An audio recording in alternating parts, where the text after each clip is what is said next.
एक ऐसा खतरनाक वायरस जो कि दुनिया की आधी से ज़्यादा पॉपुलेशन को अफेक्ट कर चुका होता है और मुसलसल फैल रहा है। आखिर इस वायरस के फैलने के पीछे वजह क्या थी और ये किस तरह ठीक होगा, चलिए जानते हैं आज की इस मूवी की स्टोरी में। मूवी का नाम है वर्ल्ड वार Z। मूवी की स्टार्टिंग में हम एक फैमिली को देखते हैं जिसमें हस्बैंड का नाम जेरी, इसकी वाइफ कैरन और इसकी 2 बेटियां शामिल हैं। जेरी एक एक्स रिटायर्ड CIA ऑफिसर है जो कि काफी साल CIA के लिए काम कर चुका है। सीन कट होता है और हम देखते हैं कि सब लोग किसी काम से दूसरे शहर जा रहे होते हैं और एक बहुत ही बड़े ट्रैफिक जैम में फंस जाते हैं। बच्चे गाड़ी में बैठे अपने पेरेंट्स से पहेलियां पूछ रहे होते हैं। इतने में एक बाइक वाला पीछे से आता है और इनकी गाड़ी का साइड मिरर तोड़कर सीधा निकल जाता है। जेरी ये देखकर फौरन गाड़ी से बाहर निकलता है और गाड़ी का साइड मिरर उठा लेता है। वो पास खड़े एक आदमी से पूछता है कि यहाँ पर क्या चल रहा है। वो आदमी जवाब देता है कि मुझे खुद नहीं मालूम कि यहाँ पर क्या हो रहा है। तभी अचानक सामने एक बिल्डिंग में बहुत ही बड़ा बॉम्ब ब्लास्ट हो जाता है। एक्चुअली शहर में खतरनाक किस्म का वायरस फैला होता है और ज़ोंबीज लोगों पर अटैक कर रहे होते हैं। ज़ोंबी अपने रास्ते में आने वाले हर इंसान को काटकर अपने जैसा बनाते जाते हैं। जेरी और इसकी फैमिली को जल्द ही इस बात का आइडिया हो जाता है कि एक बहुत ही बड़ी मुसीबत में फंस चुके हैं। जेरी किसी न किसी तरह बड़ी मुश्किल से अपनी फैमिली को एक गाड़ी में लेकर वहां से निकलता है। वो भी गाड़ी में जा ही रहे होते हैं कि इसके एक दोस्त थैरी की कॉल भी आ जाती है। दरअसल थैरी भी CIA का ही हिस्सा होता है। वो जेरी को बताता है कि ये वायरस बुरी तरह से पूरी दुनिया में फैल रहा है और अगर इस पर जल्द ही कंट्रोल ना किया गया तो हो सकता है पूरी दुनिया भी तबाह हो जाए। जेरी थैरी से रिक्वेस्ट करता है कि वो इसे और इसकी फैमिली को किसी न किसी तरह यहाँ से बचाए क्योंकि ज़ोंबीज पूरे शहर में घूम रहे होते हैं। थैरी जेरी को एक बिल्डिंग की लोकेशन का बताता है कि वो इस बिल्डिंग की छत पर आ जाएं और वो हेलीकॉप्टर की मदद से जेरी और इसकी फैमिली को यहाँ से रेस्क्यू कर लेंगे। जेरी थैरी की बताई हुई बिल्डिंग की तरफ चल पड़ता है। जब वो इस बिल्डिंग में जा रहे होते हैं तो यहाँ पर बहुत से ज़ोंबीज पहले ही लोगों को अपना शिकार बना चुके होते हैं। जब वो बिल्डिंग के अंदर दाखिल होते हैं तो इनका सामना भी ज़ोंबी से हो जाता है। एक ज़ोंबी तो जेरी को बिल्कुल मारने ही वाला होता है लेकिन पीछे खड़ा एक लड़का ज़ोंबी को अपनी गन से शूट कर देता है, लेकिन ज़ोंबी का कुछ खून जेरी के मुंह में चला जाता है। दरअसल इस लड़के के पेरेंट्स को भी ज़ोंबीज ने काट लिया होता है और अब ये इस बिल्डिंग में अकेला बच जाता है। जेरी जल्दी से अपनी फैमिली के पीछे छत की बिल्डिंग पर जाता है और बाउंड्री पर जाकर खड़ा हो जाता है। ये इसलिए क्योंकि जेरी को लगता है कि ज़ोंबी का कुछ खून उसके मुंह में चला गया है और अब वो भी ज़ोंबी बन जाएगा और अगर इन केस वो ज़ोंबी बन जाए तो वो नीचे गिरकर मर जाए ताकि उसकी वजह से उसकी फैमिली को कोई नुकसान ना हो। लेकिन लकीली कुछ टाइम गुजरने के बाद भी जेरी को कुछ नहीं होता। इतनी देर में यहाँ पर हेलीकॉप्टर भी आ जाता है। सब लोग हेलीकॉप्टर की तरफ दौड़ते हैं लेकिन तभी कुछ ज़ोंबीज भी छत पर आ जाते हैं। हेलीकॉप्टर में मौजूद कमांडोज ज़ोंबीज को अपनी गन से शूट कर देते हैं और जेरी और उसकी फैमिली को यहाँ से सेफली रेस्क्यू कर लिया जाता है। फिर इन सबको एक बड़ी सी शिप पर लेकर जाया जाता है जहाँ पर और भी बाकी बचे हुए लोग मौजूद होते हैं। यहाँ पर पहुंचने के बाद जेरी को पता चलता है कि ये वायरस तकरीबन दुनिया के हर हिस्से में फैल चुका है। दुनिया के तमाम मुल्क इसे रोकने की कोशिश कर रहे हैं लेकिन अभी तक कोई कामयाबी नहीं मिली। यहाँ पर मौजूद कुछ बड़े ऑफिसर जेरी को फोर्स करते हैं कि वो एक मिशन में इनका साथ दे, लेकिन जेरी इनकार कर देता है। वो कहता है कि वो अपनी फैमिली को अकेला छोड़कर कहीं भी नहीं जाएगा। वो जेरी को कहते हैं कि अगर वो इनकी हेल्प नहीं करेगा तो इसे और इसकी फैमिली को शिप से उतार दिया जाएगा। अगर हमने इसे नहीं रोका तो एक वक्त आएगा कि हम भी मारे जाएंगे। जेरी का दोस्त थैरी उसे बताता है कि ये वायरस सबसे पहले साउथ कोरिया के हेल्थ सेंटर से फैला था। उन्होंने हमें एक ईमेल भी भेजी थी लेकिन जब हमने उनसे दोबारा राब्ता करने की कोशिश की तो उनकी तरफ से कोई जवाब नहीं आया। वो जेरी और उसकी टीम साउथ कोरिया जाने के लिए रेडी हो जाते हैं।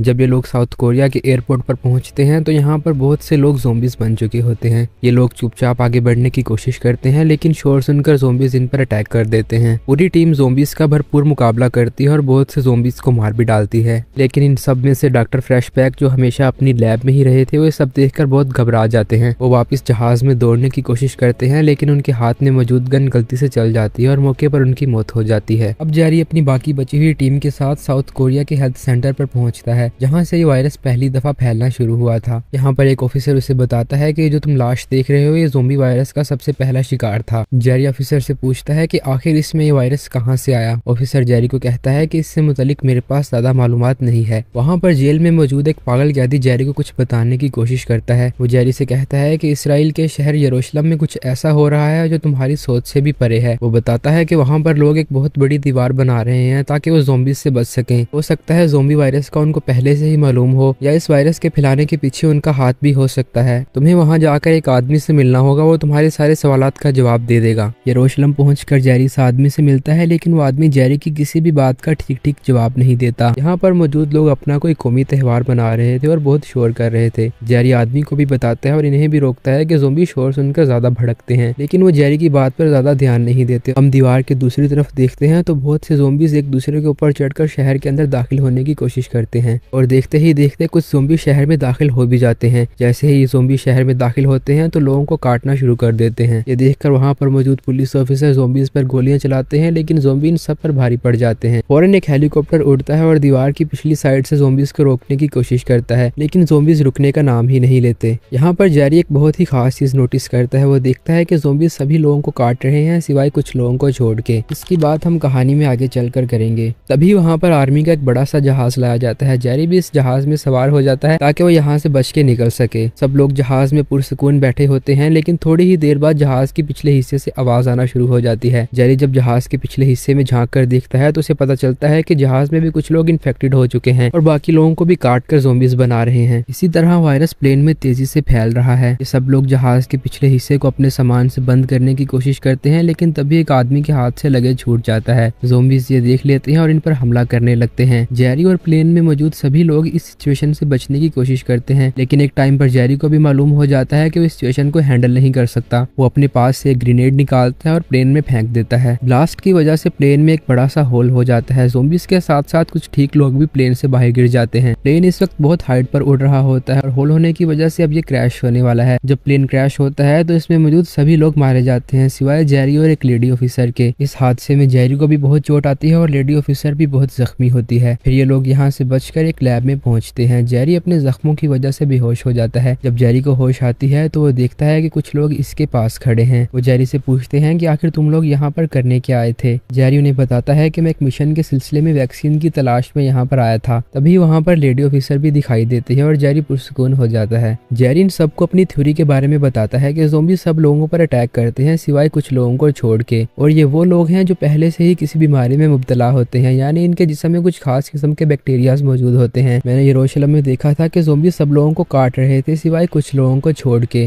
अगर हम भी अपने जिस्म में वो बैक्टीरियाज दाखिल कर लें तो हो सकता है हम भी ज़ोंबी से बच सकें और इस बीमारी को खत्म कर सकें। वो जेरी की बात पर यकीन नहीं करते और उससे कहते हैं कि उसे ये चीज़ प्रूफ करके दिखाना होगी, तभी हम किसी नतीजे पर पहुंच सकते हैं। जेरी उनसे कहता है कि चलो ठीक है, तुम मेरे जिस्म में बैक्टीरियाज दाखिल करो और फिर देखो कि क्या रिएक्शन होता है। लेकिन बात यहाँ पर ख़त्म नहीं होती। वह साइंटिस्ट जेरी को बताते हैं कि लैब के जिस हिस्से में ये दवाइयाँ पड़ी हैं वहाँ पर सब लोग ज़ोंबीज बन चुके हैं और हमने लैब के इस हिस्से को ब्लॉक कर दिया है ताकि ज़ोंबीज इस हिस्से में दाखिल ना हो सकें। हमें ये दवाइयाँ लाने के लिए लैब के दूसरे हिस्से में जाना होगा। जेरी के साथ साथ और लोग भी इसके साथ उस हिस्से से दवाइयाँ लाने के लिए तैयार हो जाते हैं। जब ये लोग उस हिस्से में पहुंचते हैं तो ज़ोंबीज इनके पीछे लग जाते हैं और ये डरकर वापस सेफ एरिया में आ जाते हैं। लेकिन जेरी हार मानकर वापस आने के लिए तैयार नहीं होता। वो वहाँ से सब दवाइयाँ उठा लेता है, लेकिन वो दरवाजे पर देखता है कि एक ज़ोंबी उसी को देख रहा है। जेरी कुछ देर तो इंतजार करता है कि कब ज़ोंबी जाए और वो कब यहाँ से निकले, लेकिन काफी देर होने के बाद भी ज़ोंबी वहाँ से हिलने का नाम नहीं लेता। जेरी के साथी दूसरे हिस्से से कैमरे के जरिए उसे देख रहे होते हैं। यहाँ पर जेरी एक सख्त फैसला करता है। उसे मालूम भी नहीं होता कि इस दवाई का रिएक्शन क्या होगा, लेकिन फिर भी वो दवाई को खुद के जिस्म में इंजेक्ट कर लेता है। गलत दवाई इंजेक्ट करने से जेरी की जान भी जा सकती थी, लेकिन उसे कुछ नहीं होता। दवाई को इंजेक्ट करने के बाद वो दरवाजे को खोल देता है और ज़ोंबी अंदर आ जाता है। वो अंदर आ जाता है और जेरी को सूंघने लगता है, लेकिन जेरी को कुछ भी नहीं करता। ये देखकर दूसरे हिस्से में मौजूद जेरी के साथी बहुत खुश होते हैं। जेरी वहाँ से निकलता है और रास्ते में बड़ी कोल्ड ड्रिंक मशीन से कोल्ड ड्रिंक्स निकालकर शोर पैदा करता है। सब ज़ोंबीज शोर सुनकर जेरी की तरफ भागते हैं, लेकिन जेरी इन सब के दरमियान में से सीधा निकल जाता है। अब ना तो कोई ज़ोंबी जेरी को काटता है और ना ही इसे कोई नुकसान पहुंचाता है। आखिरकार जेरी को इस वायरस की वैक्सीन मिल ही जाती है, जिसे दुनिया भर की लैब्स में मजीद तैयार किया जाता है और दुनिया के हर उस हिस्से में पहुंचाया जाता है जहाँ पर लोग ज़ोंबी बन चुके होते हैं। आखिर में जेरी अपनी फैमिली के पास भी वैक्सीन लेकर जाता है और सब लोग जेरी पर बहुत प्राउड करते हैं। इसी तरह ये वायरस आहिस्ता आहिस्ता ठीक होने लगता है और जो लोग ज़ोंबीज बन चुके होते हैं इन्हें आग से जला दिया जाता है। और इसी के साथ ये मूवी यहाँ पर एंड हो जाती है। अगर आपको एक्सप्लेनेशन अच्छी लगी तो वीडियो को लाइक सब्सक्राइब कर देना। अब मिलेंगे किसी नेक्स्ट वीडियो में, तब तक के लिए गुड बाय।